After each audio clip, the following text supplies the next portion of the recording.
देश में lumpy virus का प्रकोप है। तकरीबन 67,000 केस पूरे भारत में दिखाई दे रहे हैं। गायों के लिए एक सबसे बड़ा आपदा का विषय है। राजस्थान, महाराष्ट्र, गुजरात और पूरे देश में तकरीबन 24 राज्य ऐसे हैं जो लंपी वायरस ने अपने आगोश में ले लिया है। राज्य सरकार हो या केंद्र सरकार पूरी तरह से कुंभकर्णी नींद में सोई हुई है। अब देखना यह है कि सरकार कब इस लंपी वायरस पे हमने एक रिपोर्ट तैयार की है। आइए दिखाते हैं 24/7 न्यूज इंडिया की एक खास report. Role BJP, Bajrang Dal, गोरक्षक संगठन, आरएसएस, आखिर कहां गए ये लोग? तो गौमाता के लिए हुंकार भरना केवल माहौल बनाना है या गौमाता की दुर्दशा के प्रति संवेदनशील साबित दिखाना? आज गायों की दुर्दशा लंपी वायरस की वजह से काफी चिंताजनक बनी हुई है। देश के 24 राज्य प्रभावित हैं। 67,000 गायों की मौत हो चुकी है। दिल्ली में 173 मामले सामने आ चुके हैं। राजस्थान, महाराष्ट्र, गुजरात, मध्य प्रदेश, देश के तकरीबन सभी राज्य लंपी वायरस से प्रभावित हैं, लेकिन सरकारें अभी भी गहरी नींद में सो रही हैं। इस वायरस का इलाज अभी भी नहीं है। टीका, रोकथाम मात्र एक उपाय है। इस बीमारी में शरीर पर छोटे छोटे फुंसियां हो जाती हैं, गाय बुखार से ग्रसित हो जाती है और एक हफ्ते में गाय की मौत हो जाती है। पाकिस्तान से यह वायरस आया है, ये लोगों का कहना है। ऑस्ट्रेलिया में कई साल पहले ये वायरस देखा गया था, लेकिन वहां की सरकार ने एहतियात के कदम उठाए और ये वायरस को कंट्रोल कर लिया। कोरोना का टीका बनाने वाली ये सरकार अभी तक क्यों कुंभकर्णी नींद सोई है? चूंकि मामला गंभीर था, इसलिए हमने गौशालाओं का जायजा लेने का फैसला किया।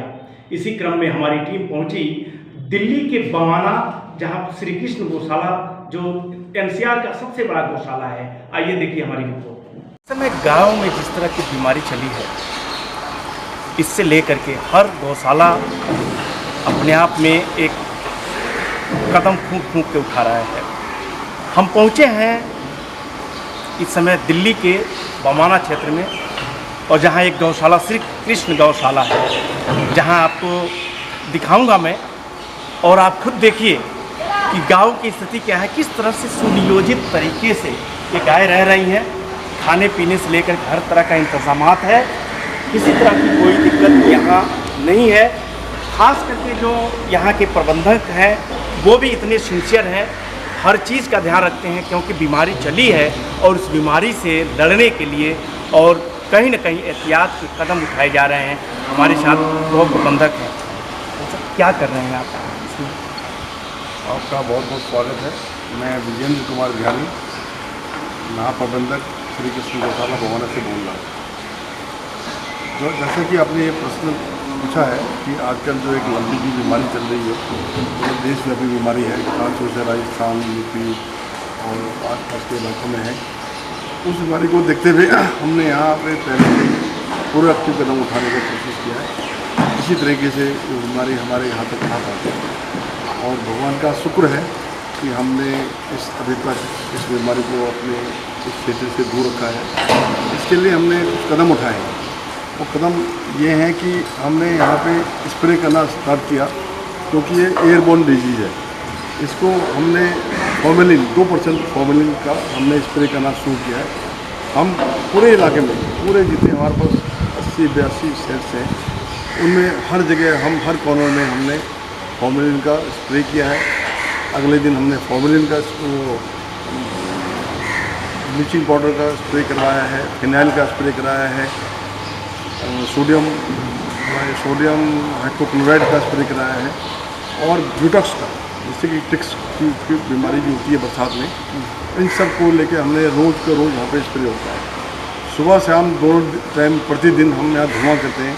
हमारे पास नीम की पत्ती वगैरह है यहाँ पे, और पुराना कुछ भूसा होता है, उससे हम यहाँ धुआं करते हैं, जिससे कि यहाँ पे मॉस्किटो की ब्रीडिंग है, मक्खी की ब्रीडिंग है, उसको रोकने के लिए, उसकी वजह से ये जो बीमारी है थोड़ा दूर रहे, तो ये हमने यहाँ पे स्टार्ट किया है।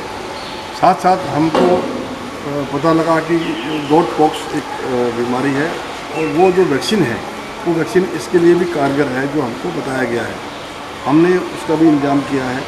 गॉट पॉक्स की बीमारी जो वैक्सीन है वो हमने यहाँ मंगवाई है, खरीद के हमने लगाना स्टार्ट किया है। तो आज तक हम आपको ये कह सकते हैं कि भगवान का शुक्र है कि हम कोई लंबी बीमारी से फिलहाल हम जी। इस गौशाला में आईसीयू वार्ड भी हमने देखा।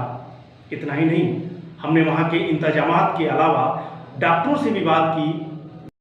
हमारे साथ ये किसी सरकारी हॉस्पिटल के डॉक्टर नहीं बल्कि उन गांव माताओं की सेवा करने वाले डॉक्टर हैं जिनके बारे में कुछ भी कहना बड़ा अजीबोगरीब लगता है, क्योंकि इस संस्था में एक एक चीज़ें बड़ी चुनिंदा तरीके से रखी गई हैं। हम इस समय जहाँ खड़े हैं ये आईसीयू है गायों का। ये देख सकते हैं, हम चाहेंगे कैमरामैन एक बार दिखाएं कि किस तरह से आईसीयू में ये गाय पड़ी हुई है और इनका ट्रीटमेंट हो रहा है, सिस्टमेटिक तरीके से हो रहा है। और हमारे साथ डॉक्टर साहब हैं। डॉक्टर साहब, मेरा नाम है डॉक्टर जयप्रकाश सिंह। मैं 3 साल से गौशाला में कार्यरत हूँ जी। जो कि हम लोग इस गायों का जो भी केसेस हमारे आते हैं उसका हम लोग प्रॉपर ट्रीटमेंट करते हैं। और कई तरह के केसेस हमारे इस गौशाला में आते हैं, कुछ एक्सीडेंटल भी होते हैं, कुछ रिकवरेंट कंडीशन में भी होते हैं। हम लोग उसका प्रॉपर ट्रीटमेंट करते हैं। जो गाय हमारी इस सेल से जो ठीक हो जाती है उसका हम लोग ट्रीटमेंट कराते हैं। जिस तरह लंपी वायरस तेजी से बढ़ रहा है वो दिन दूर नहीं कि हम दूध की एक एक बूंद के लिए तरस जाएं।